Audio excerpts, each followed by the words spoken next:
programa Trilha Quilombola, compartilhando saberes e fazeres dos quilombos do Tocantins. Olá, seja muito bem-vindo a mais um episódio do podcast Trilha Quilombola. Eu sou Jeane Medrado, jornalista e assessora de comunicação da Coordenação Estadual das Comunidades Quilombolas do Tocantins, da COECTO. E neste episódio vamos dar continuidade ao tema sobre o mercado de carbono e seus impactos nas comunidades quilombolas e tradicionais. Agora sobre a perspectiva da 6ª Câmara de Coordenação e Revisão do Ministério Público Federal. Para esse diálogo recebemos a doutora Lívia Tinoco, Procuradora Regional da República. Olá, doutora Lívia, seja muito bem-vinda ao nosso programa. É um prazer recebê-la. E para começar, você poderia se apresentar para os nossos ouvintes? Olá, é uma alegria estar aqui com vocês no podcast Trilha Quilombola. Um grande prazer mesmo estarmos juntos aqui. Eu vou me apresentar, sou Lívia Tinoco, Procuradora Regional da República. Eu sou titular do Ofício Administrativo Quilombola da 6ª Câmara de Coordenação e Revisão do Ministério Público Federal, que atua nas áreas de comunidades indígenas e comunidades tradicionais, comunidades quilombolas. Eu também sou membro do grupo de trabalho de quilombos da 6ª Câmara, e tenho trabalhado ao longo de muitos anos nessa matéria. Minha atuação é voltada especialmente para a proteção de direitos coletivos desses povos, como o direito ao território, a consulta livre, prévia e informada, a participação nas decisões que impactam suas vidas. Tenho trabalhado com temas ligados à proteção ambiental, justamente porque os territórios dessas comunidades são muitas vezes alvo de políticas ou de projetos que afetam diretamente sua relação com a terra e os seus modos de vida. Doutora Lívia, qual é a perspectiva da 6ª Câmara sobre o programa de RED, especialmente o modelo jurisdicional? A 6ª Câmara, ela tem acompanhado com muita atenção os desdobramentos das iniciativas de RED+, e em especial o chamado RED+ jurisdicional. A preocupação maior é com o respeito aos direitos das comunidades, especialmente o direito à consulta prévia, livre e informada, prevista na Convenção 69 da OIT. O Ministério Público Federal já realizou alguns eventos para debater essa temática com procuradores, com sociedade civil, com representantes de comunidades tradicionais, e também já temos promovido algumas publicações no âmbito do Ministério Público a respeito dessa temática, e temos tido muitos procuradores da República frequentando eventos e fóruns onde essa questão toda está sendo debatida. O RED+, ele pode parecer à primeira vista uma grande oportunidade de benefício financeiro para as comunidades, mas é fundamental que as comunidades quilombolas, como as do Tocantins, estejam atentas, porque realmente há riscos reais quando essas iniciativas são colocadas como prontas e acabadas, e as comunidades são chamadas apenas para assinar contratos que já vêm formatados e que não tem nenhum espaço para uma verdadeira discussão, para uma discussão real, para uma sugestão de cláusulas por parte da comunidade, para que a real condição da comunidade possa influenciar as cláusulas desses contratos. Então, por isso, o alerta que fazemos é claro: as comunidades não devem assinar nenhum tipo de contrato ou acordo sem entender muito bem os seus termos, sem ter um acesso à assessoria técnica, jurídica, independente daquela que é da empresa que está propondo o contrato, e sem a garantia de que seus direitos serão devidamente resguardados. Então, a nossa preocupação é que as comunidades tenham uma ciência ampla do conteúdo desses contratos e que possam ter liberdade no momento de formatar e assinar esses contratos. Em alguns estados, há outras experiências de implementação do programa de RED em territórios tradicionais. Como o Ministério Público Federal tem atuado onde as comunidades estão sendo impactadas ou envolvidas nesse processo? O Ministério Público Federal, ele tem atuado em diferentes frentes no que diz respeito a esses projetos. Em alguns estados, inclusive, o Ministério Público já ingressou com ações judiciais quando identificou violação de direitos. Um dos papéis fundamentais do MPF é garantir a consulta prévia e que ela seja respeitada dentro dos territórios, em todos aqueles temas que afetem as comunidades. E isso não significa apenas realizar uma reunião formal, mas assegurar um verdadeiro processo que seja contínuo, transparente e com todas as informações necessárias para a comunidade. O Ministério Público Federal também já atuou realizando eventos para esclarecimento, a respeito dessa temática, desses contratos, e já realizou recomendações já realizou reuniões com órgãos públicos e empresas envolvidas e vem buscando fazer tudo isso para fortalecer a atuação junto às comunidades, para que elas mesmas possam reivindicar seus direitos com mais segurança e ter a confiança de que elas devem trazer ao Ministério Público a ciência a respeito desses fatos, que ela deve trazer ao Ministério Público informações a respeito desses contratos que estão sendo firmados e as circunstâncias que eventualmente possam ser circunstâncias merecedoras de um melhor cuidado para verificação a respeito da violação de direitos no momento dessas contratações. Com base nas situações que a Sexta Câmara acompanha, quais são os principais riscos identificados na forma como o RED vem sendo negociado com as comunidades tradicionais?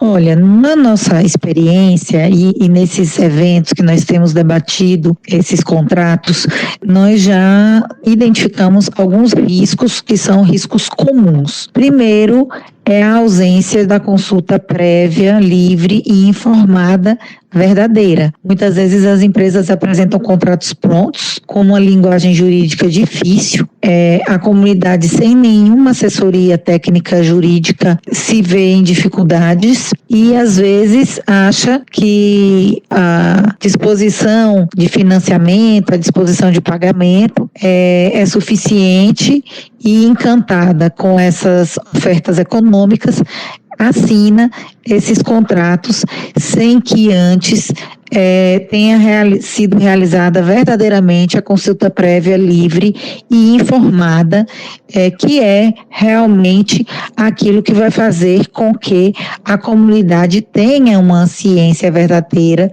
dos detalhes, das circunstâncias, das obrigações, a que ela vai ficar obrigada caso assine esses contratos. Um segundo ponto que a gente tem percebido que é comum é a falta de clareza sobre o que está sendo negociado. Em alguns casos, as comunidades não sabem exatamente o que elas estão cedendo, o que elas estão prometendo, a que elas estão se obrigando, se são créditos de carbono, se é o uso da floresta ou das áreas de preservação, ou mesmo informações territoriais e sensíveis. Então, isso também já foi um ponto que nós detectamos. Terceiro ponto é que nós já avaliamos que muitas vezes inexistem mecanismos adequados de governança que garantam a participação coletiva e a repartição justa desses benefícios, bem como o direito de revisão, o direito de cancelamento dos acordos, se for o caso, e tudo isso tem ficado, às vezes, de lado no momento em que esses contratos estão sendo celebrados. Em algum dos casos, houve contratos firmados com as comunidades quilombolas ou tradicionais que tenham sido considerados de boa-fé pela Sexta Câmara? Quais elementos são levados em conta para essa análise? Sim, existem situações em que o MPF entendeu que houve boa-fé por parte dos envolvidos, mas isso não se dá apenas pela intenção declarada, pela declaração de que houve boa-fé, mas sim pela constatação de elementos concretos, ou seja, houve tempo para reflexão das comunidades, as comunidades receberam informações claras, houve a realização da consulta prévia livre e informada, as comunidades puderam contar com assessoria jurídica, com assessoria técnica independente, o processo respeitou os modos próprios da deliberação da comunidade. Esses pontos são pontos cruciais, muito importantes, para se definir se há ou não boa-fé na celebração desses contratos. Então, o contrato pode até parecer bem escrito, pode até parecer que a vantagem econômica deve autorizar a pessoa a assinar o contrato, mas se ele nasce de um processo que diz respeito ao protagonismo da comunidade, que diz respeito aos direitos de participação, os direitos de informação da comunidade, então esse contrato já começa de uma forma viciada. E isso tudo tem que ser combatido. A senhora poderia citar se houve algum contrato considerado promissor, com salvaguardas adequadas e participação comunitária? Veja, eu pessoalmente ainda não tive contato com uma experiência verdadeiramente promissora e com todas as salvaguardas e a participação real de forma efetiva. Então, vamos dizer assim que esse tipo de experiência ainda é tão rara que muitas vezes nem todos nós podemos ter contato com elas, né? Experiências assim. Vamos dizer, experiências que tenham buscado construir esse caminho com mais responsabilidade. Então, nós precisamos pensar em projetos que envolvam organizações comunitárias de forma legítima, né, com regras claras de governança, da repartição de benefícios dentro da comunidade, com acompanhamento de instituições independentes, como o próprio Ministério Público Federal. Então, nessas circunstâncias, as experiências terão mais chance de dar certo, terão mais chance de êxito e terão mais chance de terem salvaguardas mais bem estabelecidas. O ponto central de tudo isso e que deve ser a maior preocupação dentro de uma comunidade que é abordada para a celebração desse tipo de contrato é que o protagonismo ele tem que ser das comunidades.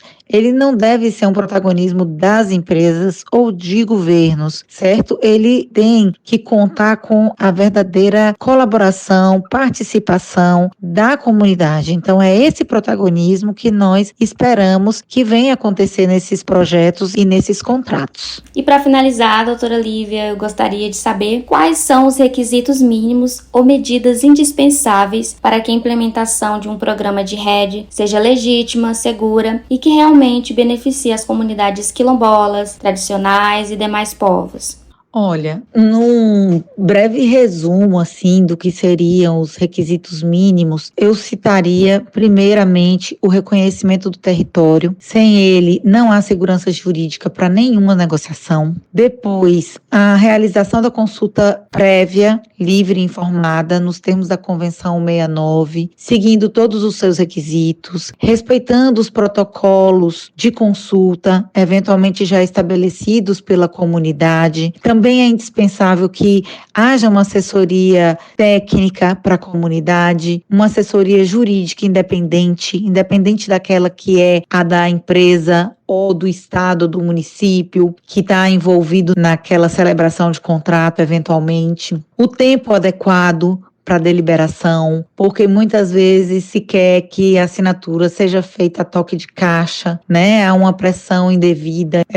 O registro das decisões comunitárias, quando elas se perfizerem, então, quando tiver decisão comunitária, que elas sejam adequadamente registradas. A transparência nesses fluxos dos recursos, das responsabilidades. Então, por fim, é essencial prever cláusulas de revisão, cláusulas de cancelamento, porque se aquele contrato não andar de acordo com o que as pessoas esperavam, que ele possa ser revisto, que ele possa ser cancelado. É importante ter mecanismo interno de governança e o respeito às próprias formas de organização social da comunidade que está firmando esses contratos. Então, a gente tem que sempre lembrar que não se trata apenas de proteção ao meio ambiente, né? Nós estamos pensando numa proteção que é mais ampla, que ela é socioambiental. Então, trata-se também de respeitar os direitos humanos e os modos de vida das comunidades quilombolas, que são as guardiãs daqueles territórios há séculos. E tudo isso precisa ser respeitado e considerado para que, na celebração desses contratos, as comunidades quilombolas, elas não se vejam em situação de vulnerabilidade dentro daquele contrato. Então, temos que tentar minimizar essas condições que são desfavoráveis para as comunidades quilombolas no momento de celebrações de contratos como esse. E antes de terminar, eu queria aproveitar para compartilhar com vocês uma novidade muito importante. É que o Ministério Público Federal acaba de lançar um roteiro de atuação sobre mercado de créditos de carbono. É um documento fruto de um esforço coletivo com base numa nota técnica conjunta do MPF e do MP do Pará e foi elaborado por membros da 6ª Câmara de Coordenação e Revisão com apoio do Grupo de Trabalho de Povos e Comunidades Tradicionais.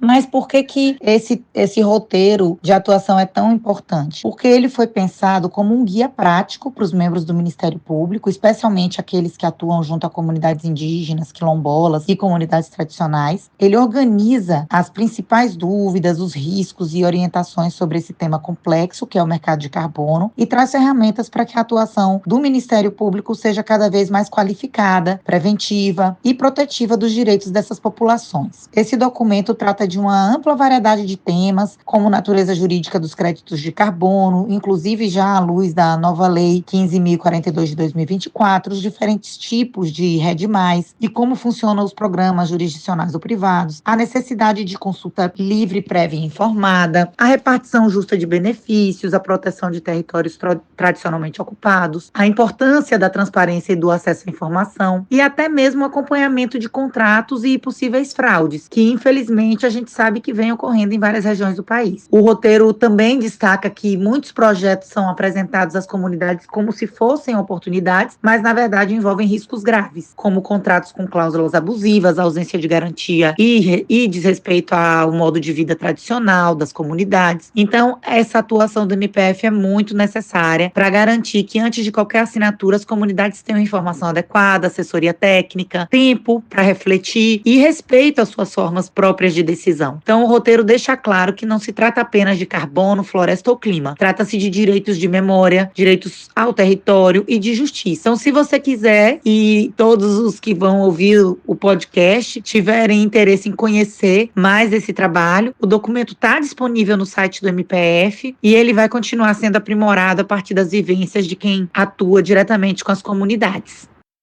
Estamos chegando ao fim do nosso episódio. Gostaria muito de agradecer a sua presença, doutora Lívia. Sua participação foi muito importante, trazendo grandes esclarecimentos aí para o nosso tema. Eu queria dizer que foi um prazer ter recebido o convite do podcast Trilha Quilombola. Queria dizer para vocês que nós do Ministério Público, eu ou outros colegas que trabalham nessa área, da 6ª Câmara de Coordenação e Revisão, com comunidades indígenas, comunidades tradicionais, e mais aqui, sobretudo, com comunidades quilombolas, nós estamos sempre à disposição de vocês para falar sobre diversos assuntos, sobre as ações, sobre as recomendações, os termos de ajustamento de conduta, a forma como nós damos acompanhamento e a forma como nós buscamos fazer que se realizem concretamente os direitos das comunidades quilombolas. Então, muito obrigada por esse convite, foi uma alegria estar aqui com vocês, estamos sempre à disposição e um abraço aí para todos os ouvintes do podcast Trilha Quilombola. O podcast Trilha Quilombola fica por aqui. Te convidamos para acompanhar o nosso conteúdo também através do site e redes sociais da Coecto. Agradecemos pela sua companhia e até o próximo episódio. Trilha Quilombola, compartilhando saberes e fazeres dos quilombos do Tocantins. Produção, Jaine Medrado. Edição, Fenelon Milhome. Realização, Coordenação Estadual das Comunidades Quilombolas do Tocantins, Coecto, e Alternativas para a Pequena Agricultura no Tocantins, APATO.